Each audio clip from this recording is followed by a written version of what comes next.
नमस्कार दोस्तों, स्वागत करता हूं आपको हमारे यूट्यूब चैनल स्टडी वर्ल्ड में। आज हम लोग सॉल्व करेंगे एक्सरसाइज 3.3 जो कि class 10th math UP board NCERT का एक्सरसाइज है। तो इसमें है कि निम्नलिखित समीकरणों को प्रतिस्थापन विधि से हल कीजिए। तो प्रतिस्थापन विधि का अर्थ होता है कि पहले y को या फिर x को दूसरे पक्ष की तरफ ले जाकर x का एक मान निकाल लें, फिर x का वो मान दोनों में से किसी भी समीकरण में रख दें, फिर x का मान आ जाएगा, फिर उससे y का मान आ जाएगा, फिर y का मान फिर से किसी एक समीकरण में रख के x का मान निकाल लेंगे। तो इसी तरीके से ये वाली विधि है। चलिए इसे करते हैं। तो पहला क्वेश्चन है x + y = 14 और x - y = 4। तो इसमें पहले हम करेंगे कि ये आपका समीकरण 1 है, ये समीकरण 2 है। तो हम लिखेंगे कि समीकरण 1 से समीकरण 1 में क्या है, x + y = 14। तो x बराबर क्या हो जाएगा, 14 - y। तो ये हमारा x की वैल्यू बन गई है। हमने y को इधर साइड ले जाके x की वैल्यू निकाल ली, तो इसे हम समीकरण 3 मान लेंगे। ये समीकरण 3 हो गया, x = 14 - y। तो अब हम क्या लिखेंगे, x का मान समीकरण 2 में रखने पर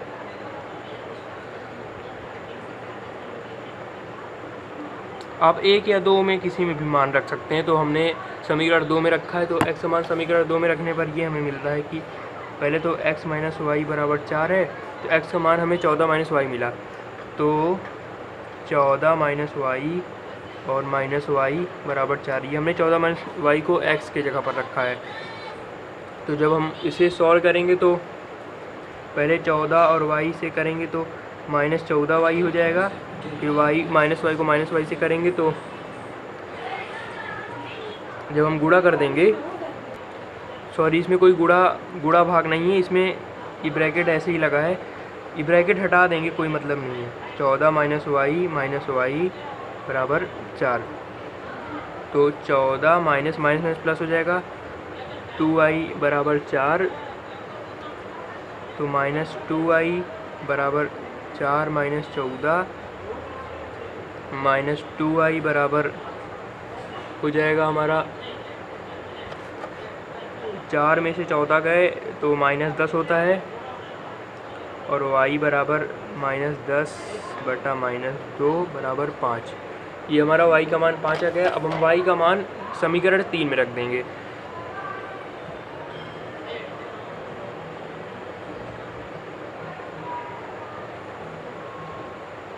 समीकरण 3 में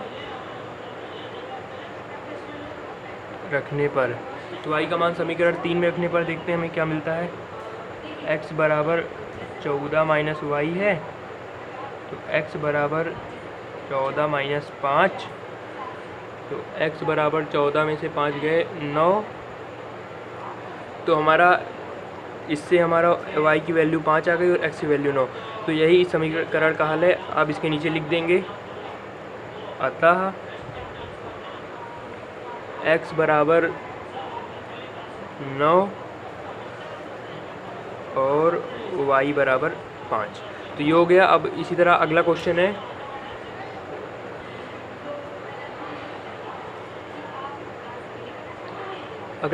कि s - t। जैसे उसमें x y था, इसमें s और t आ गए, इससे कोई फ़र्क नहीं पड़ेगा, हमें घबराने की ज़रूरत नहीं है, क्योंकि x y की जगह s t है। s - t = 3 और s/3 प्लस t/2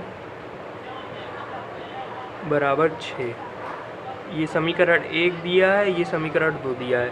पहले तो हम समीकरण 1 से इसमें s का मान निकालेंगे, जो कि निश्चित मान नहीं होगा। तो समीकरण 1 से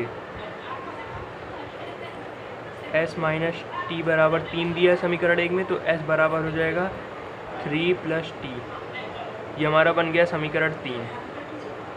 समीकरण 3 बन गया ये, क्योंकि s का मान 3 + t आ गया, ये समीकरण 3 बन गया। फिर आगे देखते हैं, फिर हम लिखेंगे कि एस का मान समीकरण 2 में रखने पर, एस का मान जब हम समीकरण 2 में रख देंगे तो समीकरण 2 दिया है कि s/3 प्लस t/2 बराबर 6। तो s का मान हमारा आया था कि 3 + t, तो s की जगह हम 3 + t रख दिए बटा 3 प्लस t/2 बराबर 6। तो हम 3 और 2 का एलसीएम लेंगे तो 6 आएगा। 6 फिर यहाँ पर हो जाएगा 3 दूना 6 होता है, तो 3 + t को 2 से गुणा करेंगे तो 6 + 2t और प्लस 2 तिहाई 6 होता है तो प्लस 3t हो जाएगा बराबर 6। तो इसका बटा 1 है तो क्रॉस मल्टीप्लिकेशन हो जाएगा, 6 प्लस और 3 और 2 5 हो जाएगा, 5t बराबर इसका इससे गुणा होगा तो 6 संग 36 हो गया, और 5t बराबर 36 माइनस 6, तो t बराबर 36 में से 6 गए 30, 30/5 बराबर 6। तो हमारा t की वैल्यू 6 आ गई। फिर अब हम लिखेंगे कि t का मान समीकरण 3 में रखने पर, t का मान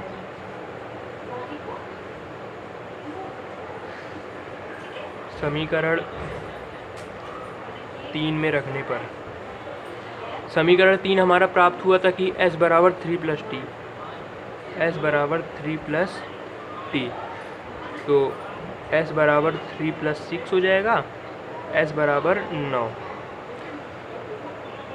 तो हमारा s का मान 9 आ गया और t का मान 6 आ गया। तो हम इसमें भी आंसर में लिख देंगे अतः s बराबर 9 और t बराबर 6, जैसे कि हमने भी पहले क्वेश्चन में लिखा था। फिर देर न करते हुए अगला क्वेश्चन देखते हैं। इसका तीसरा है कि 3x - y बराबर 3 और 9x - 3y बराबर 9, जो कि ये समीकरण 1 है, ये समीकरण हमारा 2 है। तो ये है। अब इसमें भी हम पहले वही स्टेप फॉलो करेंगे। हम लिखेंगे कि समीकरण 1 से, समीकरण 1 में क्या दिया है 3x - y बराबर 3, तो हम लिखेंगे 3x बराबर 3 + y, क्योंकि ये इधर y माइनस में तो इधर जाएगा प्लस में हो जाएगा। फिर x बराबर 3 + y बटा 3, क्योंकि इधर 3 गुणे में इधर जाएगा भाग में हो जाएगा, या x बराबर 1 + y बटा 3, क्योंकि इसे हम 3/3, इसे हम ये रफ कार आपकी केवल बताने के लिए लिख रहे हैं। 3 + y बटा 3 को हम 3/3 + y बटा 3 भी लिख सकते हैं। तो 3 से 3 कट जाएगा, 1 आ गया, तो 1 + y बटा 3, ये हमारा x का मान आ गया। फिर हम x का मान समीकरण 2 में रखेंगे।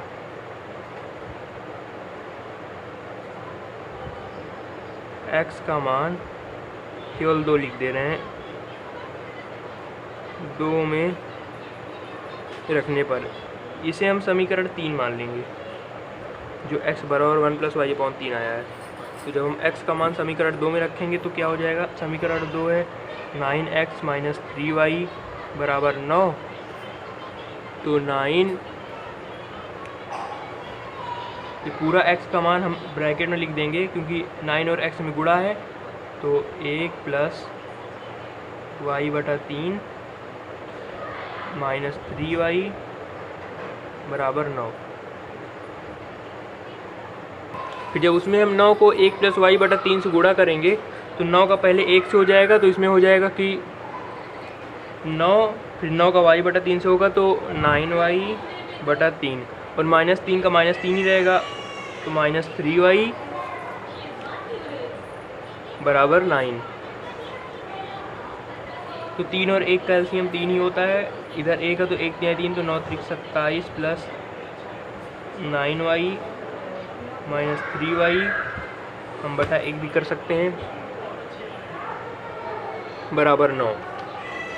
फिर हम 3 और 1 का एलसीएम लेंगे, 3 1 का एलसीएम 3 होता है और 3 1 कम 3 तो 27 प्लस 9y माइनस 1 तिहाई 3 होता है, तो इसमें 3 से गुणा हो जाएगा तो 3 3 का 9, फिर 9y बराबर 9।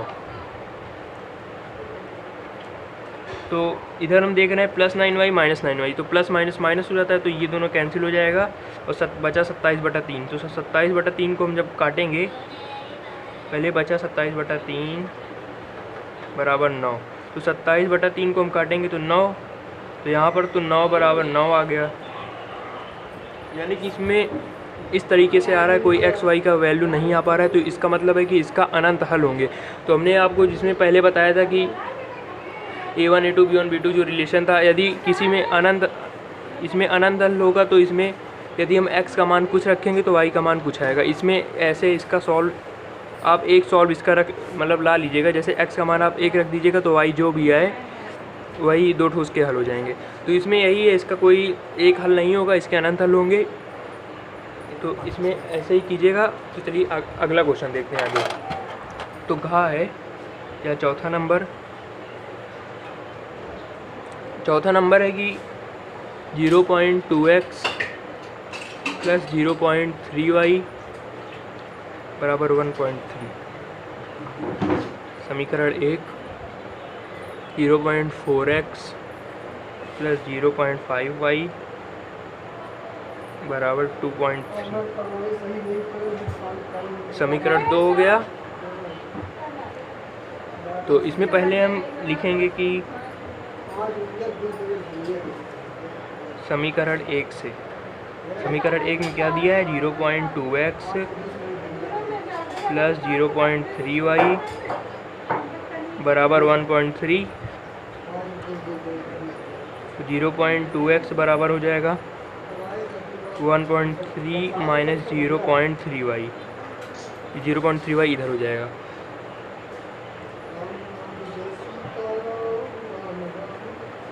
तो तो इसे हम 0.2x की जगह हम लिख सकते हैं कि वो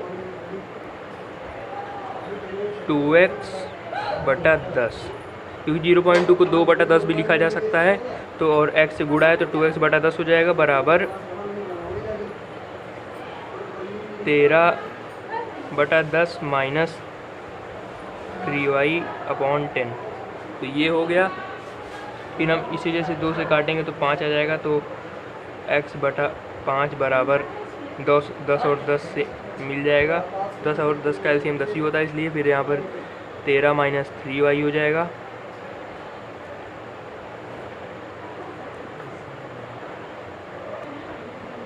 तो देखिए x का 10 से गुणा होगा, 10x बराबर 5 का 13 माइनस 3y से गुणा हो जाएगा। फिर x बराबर 5 13 माइनस 3y, इधर 10 गुणे में तो इधर आएगा भाग में हो जाएगा बटा 10, तो 5 से 10 कटेगा, 5 दूना 10, x बराबर 13 माइनस 3y। ये हमारा समीकरण 3 आ गया। फिर x का मान समीकरण 2 में रखने पर देखिए x का मान समीकरण 2 में रखने पर, समीकरण 2 हमारा है 0.4x प्लस 0.5y बराबर 2.3। तो 0.4x को हम 4/10 भी लिख सकते हैं। फिर x का मान है कि 13 माइनस 3y प्लस 0.5 को इसी तरह हम 5/10 लिख सकते हैं। y बराबर 23/10। तो इसे हम काटेंगे तो 2 दूना 4 हो जाएगा, 2 पंचे 10, फिर 2/5 बचा तो 13 दूना 26 माइनस 3 दूना 6, यहाँ पर 6y होगा।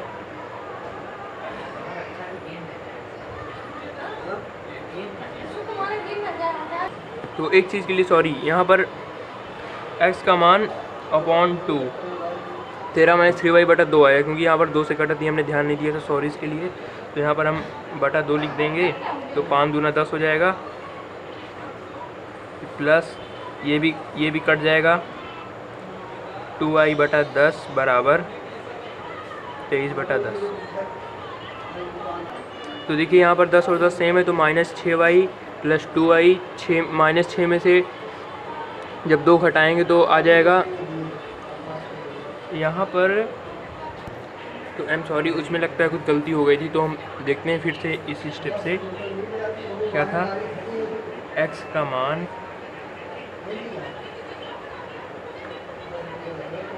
समीकरण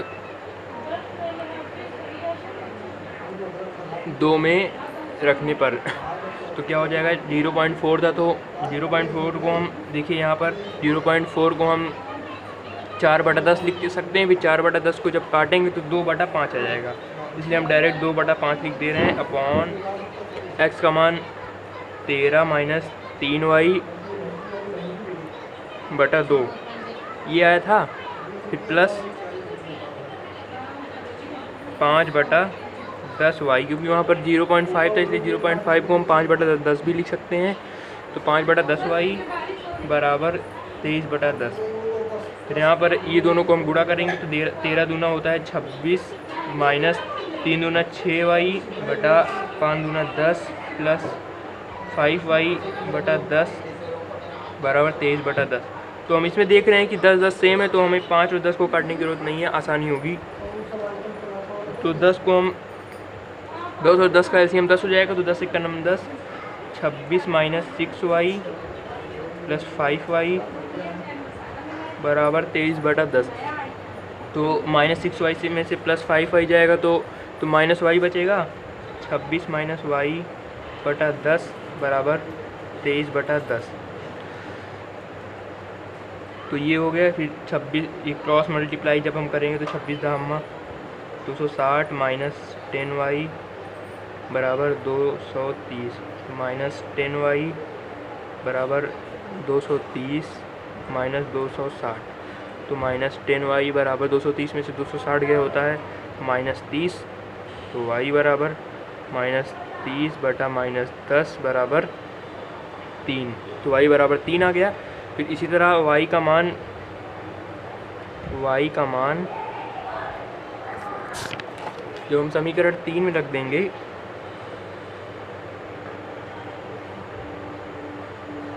समीकरण 3 में जब y का मान समीकरण 3 रखें, हमारा समीकरण 3 बना था x बराबर 13 माइनस 3y बटा 2, फिर x बराबर 13 माइनस 3 गुणे 3y का मान 3 आया था बटा 2, x बराबर 13 माइनस 9 बटा 2, x बराबर 13 में से 9 गए 4/2 या x बराबर 2। ये हमारा इसका आंसर आ गया y 3 और x 2। तो इस वीडियो में इतना ही, क्योंकि वीडियो थोड़ा ज़्यादा लंबा हो गया है। अगली वीडियो में हम इसका चौथा 5वां क्वेश्चन और उसके आगे क्वेश्चंस देखेंगे। अगर वीडियो अच्छा लगा हो तो वीडियो को लाइक एंड चैनल को सब्सक्राइब कर दीजिए। Thank you.